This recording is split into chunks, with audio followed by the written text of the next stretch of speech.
Jonah has explained it. How do we come in later to say that we can move it to another level? Still using the position of having the two countries but sitting on one side of the country, of the two, of one side of the OSPP. What about having one particular person, that it is Ms. Karunji, who sits on the other side, that handles both? You will move OSPP to another level.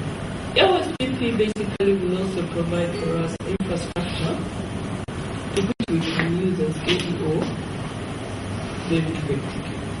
When it comes to the system, true,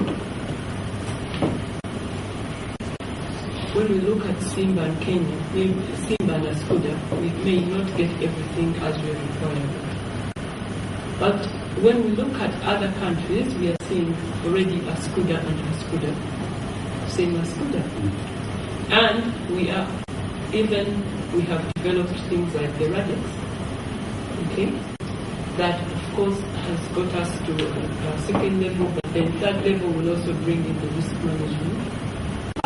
But as it is, and that information that Jonah, for example, is talking about, can it move? Can that report that is required so badly, can it now move across the border in order to provide that same requirement that moves us from having two staff at the same border and instead have information, have procedure, single procedure and single information, because we are able to know what's going on the other side at just a press of a button. It all comes in this region to provide another step towards modernization, You see that? What exists already, for example, the OSBP, yes, is step one. When we bring any other modern technique like the AEO, how does it work with the OSBP?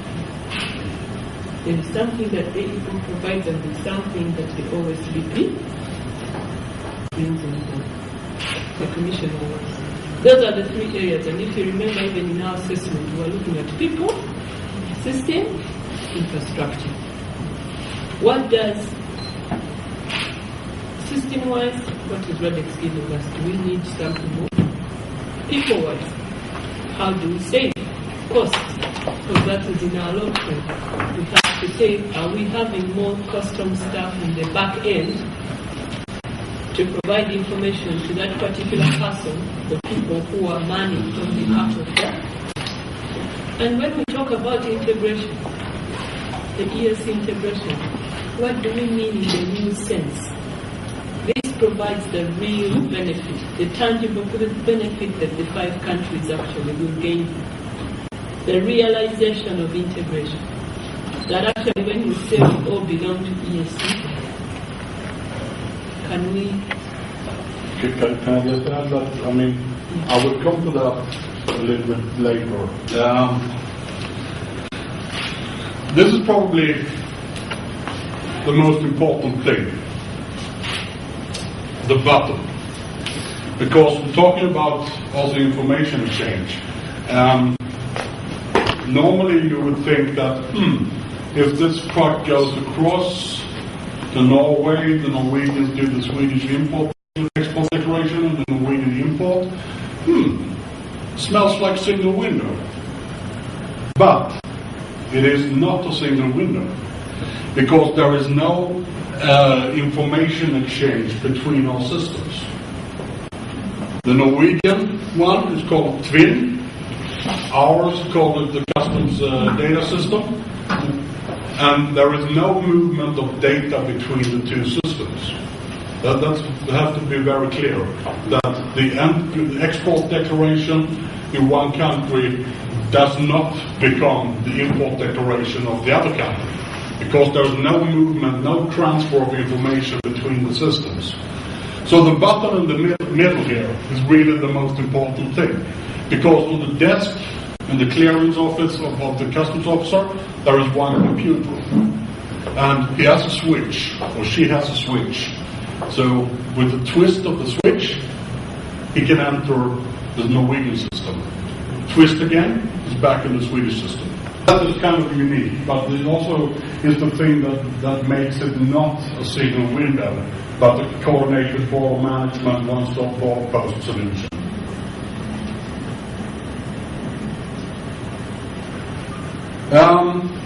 This is also quite interesting. I once had a 45-minute discussion with the acting commissioner for U.S. Customs, because in this setup there is also an enforcement component. It means that on 15 kilometers on each side of the border, you can enter.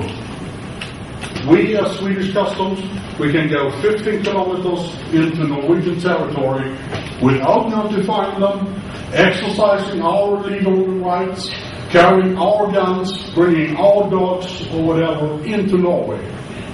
15 kilometers. And they can do the same on the Swedish side. Without prior notification, you can enter the territory of another country as a customs officer.